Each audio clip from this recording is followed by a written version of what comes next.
राधे राधे, जय श्री कृष्ण। तो हम भगवत गीता के पाठ में अध्याय 2 का 42-43 तक श्लोक पढ़ चुके थे, जिसमें हमने अब तक पढ़ा था जो भगवान श्री कृष्ण है वो इस श्लोक में बता रहे थे कि वो उन लोगों की निंदा कर रहे थे जो वेदों और कर्म कांड जैसे यज्ञ दान और जो लोग स्वर्ग आदि की कामना करते हैं, इन सब चीज़ों में फंसे रहते हैं। ऐसे लोग सोचते हैं कि यही सब कुछ है, यही जीवन का अंतिम सुख है। वो अपने आत्मज्ञान की तरफ नहीं बढ़ते हैं, स्वर्ग की प्राप्ति को ही जीवन का वो लक्ष्य समझते हैं कि ये सब हमें प्राप्त हो गया तो समझो हमें स्वर्ग की प्राप्ति हो गई। वे मीठे और आकर्षक शब्दों में कर्म कांड का बखान करते हैं, लेकिन उनमें जो वास्तविक आत्मज्ञान होता है उसका अभाव होता है। वो अपना जो वास्तविक शरीरी है, आत्मज्ञान है, अपने तत्व को परमात्मा के तत्व में लीन करने की जो मार्ग है उस पे वो नहीं चलते हैं। वो जीवन का असली उद्देश्य और लक्ष्य यही समझते हैं कि जो ये स्वर्ग आदि के सुख हैं यही जीवन का लक्ष्य है। तो आगे बढ़ते हैं। अब आगे हम 44वें श्लोक में चलते हैं, जिसमें बताया गया है कि भोगेश्वर्य प्रसक्ता नाम तया पहत चेत साम व्यावसायिकता बुद्धि समाधो न विधीयते। इसमें बताया गया है कि जो पूर्व श्लोक में जिस पुष्पित वाणी का वर्णन किया गया था, उस वाणी से जिनका चित्त अपयत हो गया था, अर्थात स्वर्ग में बड़ा भारी सुख है, दिव्य नंदन वन है, अप्सराएं है, अमृत है, ऐसी वाणी से जिनका चित्त उन भोगों की तरफ खींचा चला गया था, उस चीज के लिए इन्होंने भोगेश ऐश्वर्य प्रसक्ता नाम शब्द का उपयोग किया गया है। इस शब्द में स्पर्श, रूप, रस और गंध, ये 5 विषय शरीर का आराम, मान और नाम की बड़ाई, इनके द्वारा सुख लेने का नाम भोग है। जैसे हम अपने शरीर के लिए कोई हमें अच्छे शब्द कह दे, हम किसी चीज को छूना चाहते हैं, स्पर्श मिल जाए, किसी रूप की तरफ देख के हम आकर्षित हो जाते हैं, ठीक है। भोग विलास के लिए रस करते हैं, कोई किसी गंध के प्रति हम वो हो जाए, आयुक्त हो जाए कि भाई हाँ। तो ये सब क्या है, ये सब भोग के ही नाम है, ठीक है। भोगों के लिए पदार्थ, रुपए, पैसे, मकान आदि का जो संग्रह किया जाता है उसका नाम ऐश्वर्य। अब हम इन भोग की तरफ आकर्षित होते हैं और अब इन भोगों को पाने के लिए हम क्या करेंगे, हम इन भोगों को पाने के लिए हमें पैसा चाहिए है, घर चाहिए, मकान चाहिए, मान चाहिए, बड़ाई चाहिए, ठीक है। जो भी चीज़ें चाहिए होती हैं इन ऐश्वर्य को पाने के लिए, तो हम उन पदार्थों को पाने के लिए आगे बढ़ते हैं। इन भोग और ऐश्वर्य में जिनकी आसक्ति है, प्रियता है, खिंचाव है, अर्थात इनमें जिनकी महत्व बुद्धि है, उनको भोगेश ऐश्वर्य प्रसक्त नाम कहा गया है। कि जो मनुष्य इन भोगों को पाने के लिए, इन चीज़ों को ही पाने के लिए आगे बढ़ता रहता है, इनके पीछे भागता रहता है, भोगों के जो पदार्थ हैं, जब भी रुपये पैसा चाहिए तो रुपये पैसा कमाने के लिए वो पागल रहता है दिन रात। तो अपने आत्मज्ञान की तरफ, अपने आत्मज्ञान को, अपने आत्म स्वरूप को पहचानने की कोशिश नहीं करता है। वो सोचता है कि मेरे को इतनी मान बढ़ाई मिले, इतना पैसा मिले कि लोग बाग मेरे आगे पीछे घूमे, तो मतलब वो अपने खुद को, स्वयं को भूल जाता है कि मैं स्वयं क्या हूँ। वो सोचता है यही स्वर्ग है, यही सारी चीजें हैं। वो भोगों के पीछे भागता है। तो इन भोगों के पीछे भागने के लिए भोगेश ऐश्वर्य प्रसक्ता नाम शब्द का उपयोग किया गया है। जो भोग और ऐश्वर्य में ही लगे रहते हैं वे आसुरी संपत्ति वाले होते हैं, कारण कि असु नाम प्राणों का है, और उन प्राणों को जो बनाए रखना चाहता है, उन प्राण पोषण परायण लोगों का नाम असुर है। वे शरीर की प्रधानता को लेकर यहाँ के अथवा स्वर्ग के भोग भोगना चाहते हैं। तो वो लोग आसुरी संपत्ति वाले होते हैं जो इन चीजों के पीछे भागते हैं। क्योंकि वो अपने शरीर को प्रधानता देते हैं। वो सोचते हैं कि ये सब चीज किस लिए है, हम ये सब किस लिए करते हैं, भोग किस लिए होता है, भोग हमारे शरीर के लिए होता है। जो ये हमारा शरीर है, जो ये हाड़ मांस का, ये 5 तत्वों का बना हुआ है, ठीक है, ये इसके बारे में सोचते हैं क्योंकि भोग उसी से रिलेटेड है। तो भोगों के पीछे भागेगा, सोचेगा कि भाई ये सारी चीजें प्राप्त हो जाएं, तो भोग सारे प्राप्त हो जाएंगे तो शरीर के बारे में सोचा है, उसकी प्रधानता शरीर में होती है। ये सब असुर संपत्ति वाले बताए गए हैं कि ये जो भोग होते हैं ये असुर संपत्ति वाले बताए गए हैं गीता में। और फिर इस दूसरी तरफ बताया है कि व्यावसायिकता बुद्धि समाधो ना विधीयते। इसने बोला है कि जो मनुष्य जन्म का असली ध्येय है कि हमें ये मनुष्य जन्म किस लिए मिला है, इसका ध्येय किस लिए है, इसका ज्ञान हमें कैसे हो कि हमारा मनुष्य जन्म क्यों मिला है, किस लिए मिला है, ठीक है। तो इसके लिए मनुष्य शरीर मिला है। मनुष्य जन्म का उद्धार करने के लिए हम डायरेक्ट ये जो आत्मा है डायरेक्ट परमात्मा को नहीं पा सकती, तो इसके लिए जो भगवान है, परमात्मा है, उसने इस आत्मा को एक शरीर दिया है और बोला है कि इस शरीर में रह के तू मेरा नाम जप कर, है मेरे को सिमर, तू मेरे को जानने की कोशिश कर, तू इस शरीर के द्वारा ही नाम जप करके मुझे पा सकता है। तो ये शरीर जो मनुष्य का है इसीलिए दिया है। पर साथ में ये कलयुग है, कलयुग में काल के भी कई नियम है। काल के नियम है कि मैं तुझे भगवान की भक्ति, परमात्मा की भक्ति नहीं करने दूंगा, कि ये शरीर है इस पे मेरा वश होता है। तो आत्मा को ये कंडीशन दी गई है कि देख तुझे मैं ये शरीर तो दे दूंगा भगवान का नाम लेने का, परमात्मा में लीन होने का, पर लेकिन कंडीशन ये रहेगी कि मैं इस पे कंट्रोल करूंगा। अब तू मेरे कंट्रोल से इसे छुटा सकता है इस शरीर को, तो वो तेरी भक्ति है, वो तेरे हाथ में है जब ये तुझे शरीर मिलेगा। तो ये शरीर उसको दे देता है, पर इस पे जो है वो काल का राज चलता है और काल फिर है वो मन पे कंट्रोल करता है मनुष्य के, और मन पे कंट्रोल करके वो इसके बुद्धि को इधर उधर भटकाता है, भोग विलास में लगाता है। वो उस मनुष्य को यही समझाता है कि जो तेरा असली जीवन है, जो स्वर्ग प्राप्ति है, वो इन्हीं चीजों में है।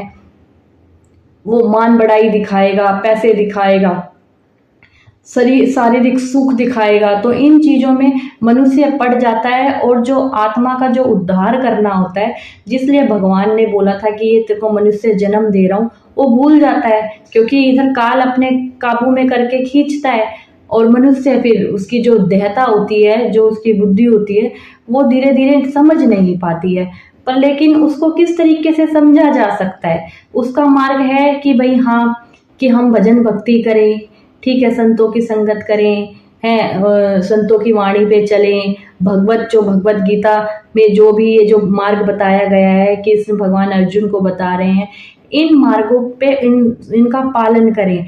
अब कहने को तो मनुष्य लोग बाग हर धर्मों में अलग अलग चीजें पढ़ते हैं।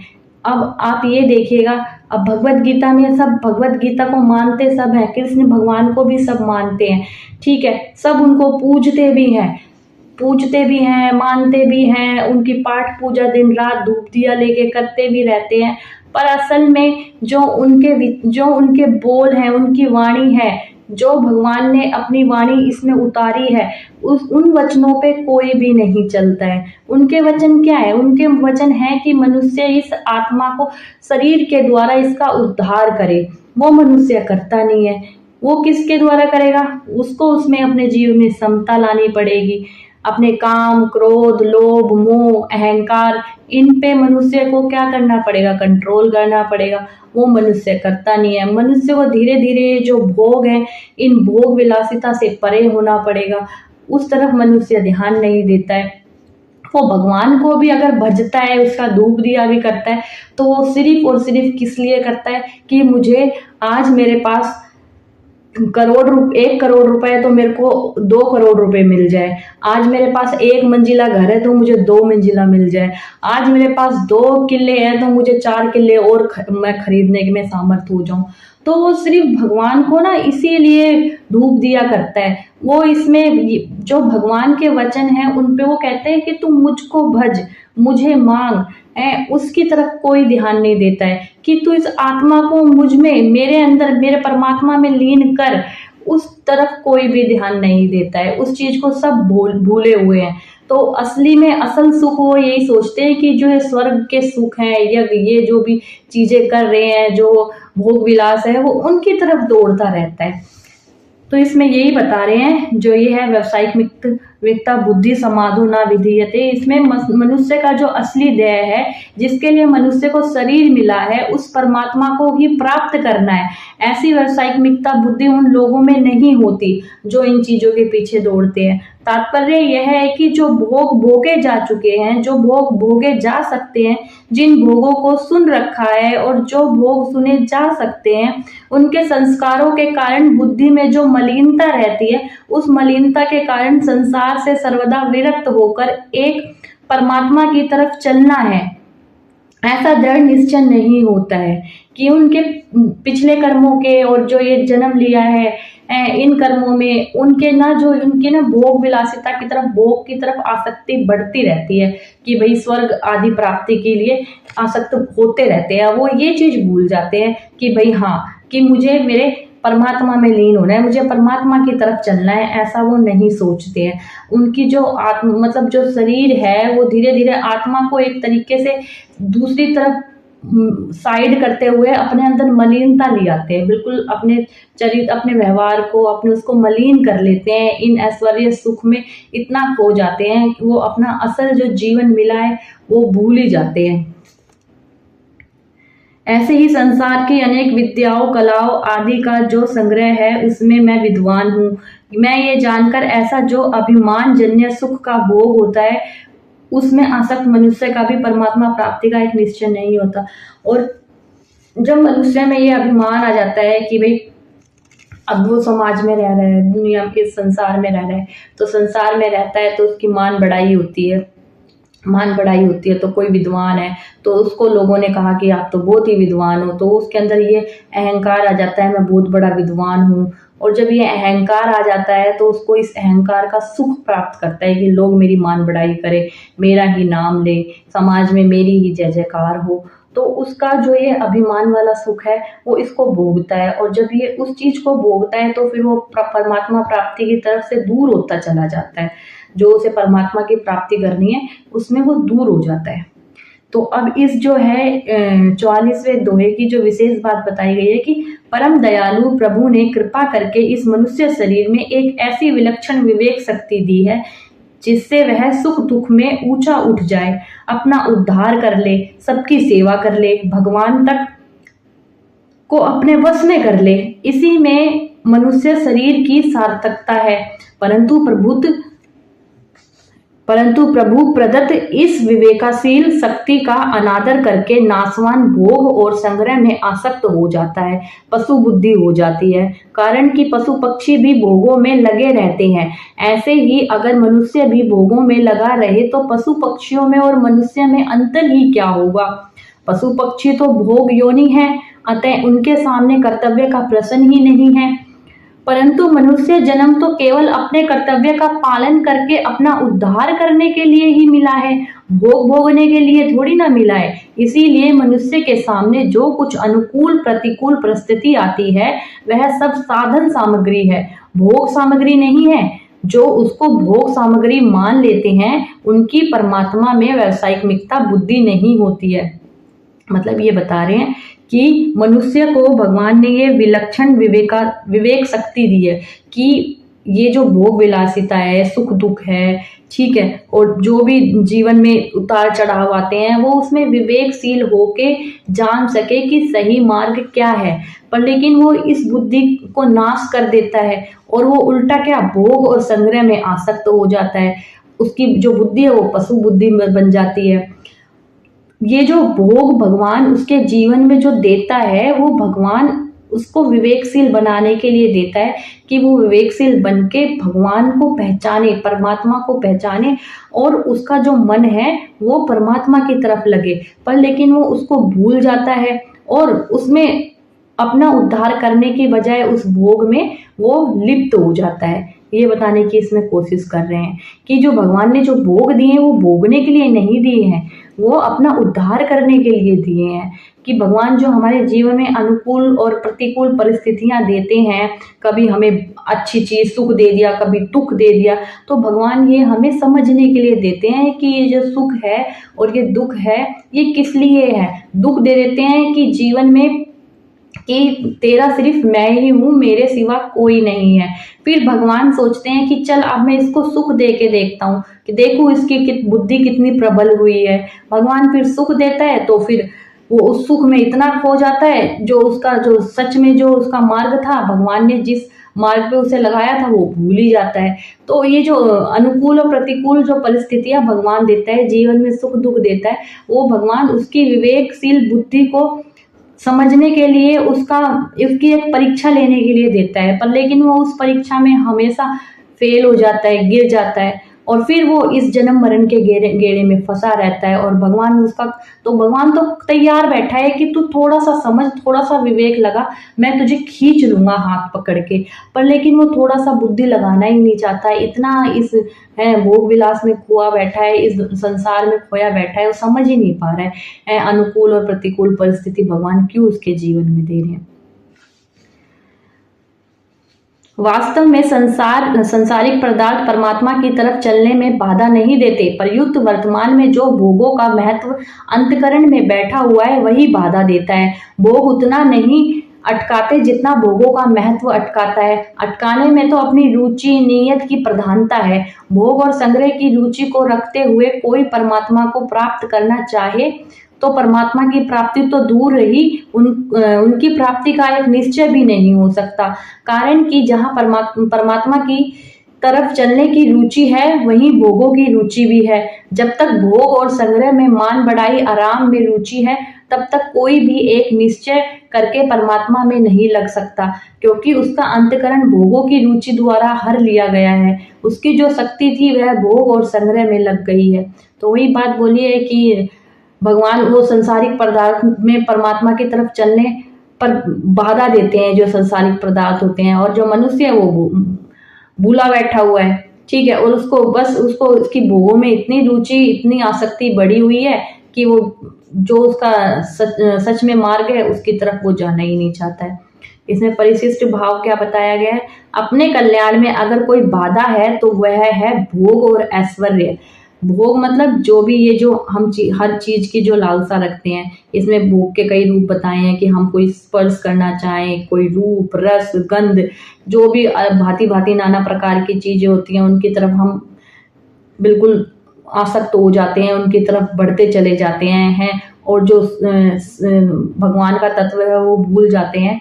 तो वो भोग बताया गया है। ऐश्वर्य फिर उनको पाने के लिए, जो भोगों को पाने के लिए हम जिन चीजों का संग्रह करते हैं, जैसे हमें पता है कि भाई हाँ हमें क्या कहते हैं, एक अच्छा मतलब लग्जरी जीवन जीने के लिए पैसा चाहिए, कि आज मेरे पास छोटी गाड़ी है तो मुझे चलने के लिए, मान बढ़ाई के लिए बड़ी गाड़ी चाहिए, तो वो क्या करेगा, तो उस ऐश्वर्य को फिर उनको पाने के लिए उसको और पैसा संग्रह करेगा, तो वो संग्रह करेगा तो उसको और ऐश्वर्य मिलेगा। तो भोगों को जो संग्रह करता है उसी को ऐश्वर्य बताया गया है, कि मतलब और चीजों की, भोगों की इच्छा जितनी बढ़ती जाती है वो ऐश्वर्य के रूप में बदलती जाते हैं। जैसे जाल में फंसी हुई मछली आगे नहीं बढ़ सकती, ऐसे ही भोग और संग्रह में फंसे हुए मनुष्य की दृष्टि परमात्मा की तरफ बढ़ नहीं सकती।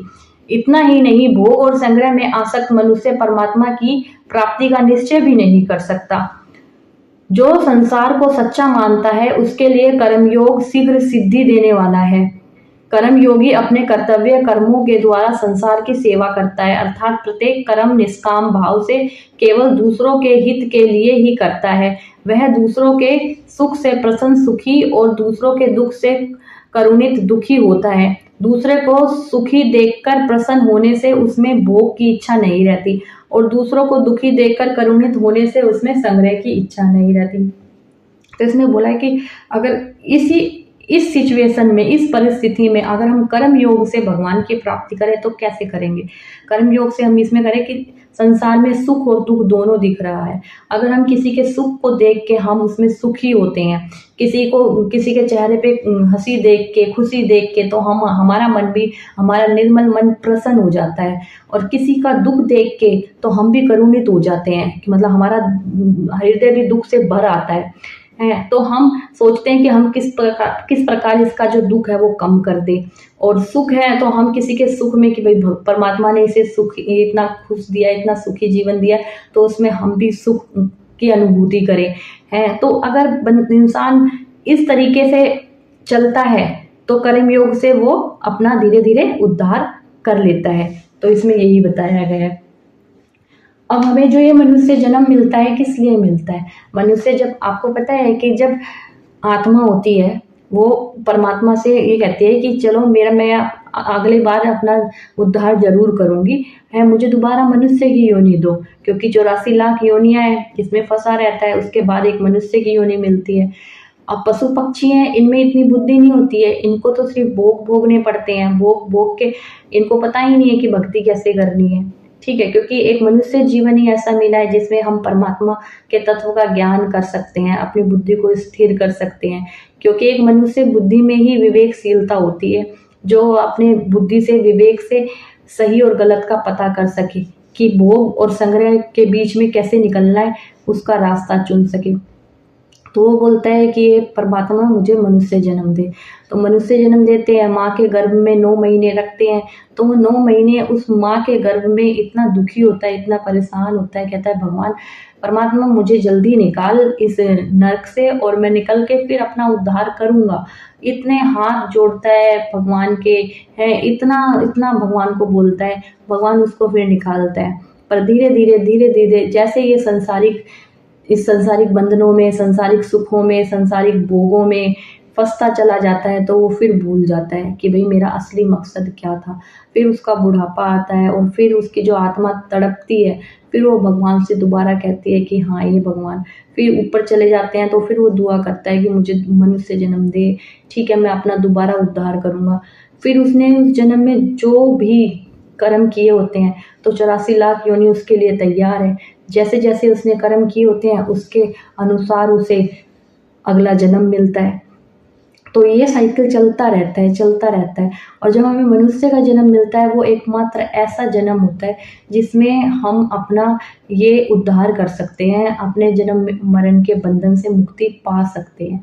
इससे हम मुक्ति पालेंगे तो जो हमें जीवन मिलेगा वो फिर वो हमारे मन से मिलेगा, हमें हमारे कर्मों से नहीं मिलेगा। वो हमें भगवान के, परमात्मा के एक पार्षद के रूप में मिलेगा, एक दूत के रूप में मिलेगा कि भाई जाओ तुम समाज का उद्धार करो, उस पर्पज से मिलेगा। तो हमें जितना जल्दी हो सकता है इस जन्म मरण के गेड़े से, इस जन्म मरण के बंधनों से मुक्त होना है, कैसे ना कैसे करके मुक्त होना है। तो इसमें जो भगवान श्री कृष्ण अपने वचन बता रहे हैं, अगर इनको सिर्फ पढ़ने ना मात्र से इन पे अगर अमल हम धीरे धीरे करें, 100% में से अगर हम 10-20%, 40%, 50% भी करते हैं तो हम इस मार्ग पे धीरे धीरे आगे बढ़ने लगते हैं। कुछ तो अपना मार्ग सफल करेंगे। चलो आज यहीं पे हम इसको विराम देते हैं। आप देखिएगा, देखो भगवान का नाम है, जैसे जैसे भगवान राह दिखाएगा तो आपको भी आगे बढ़ना पड़ेगा। इसके ही द्वारा अगर हम बढ़ सके तो जरूर बढ़ेंगे, धीरे धीरे कुछ अपना उद्धार कर सके तो जरूर करेंगे। तो आप आइए और साथ में मेरे साथ ये भगवत गीता पढ़िए और भगवान के वचनों पे अमल कीजिए। धन्यवाद।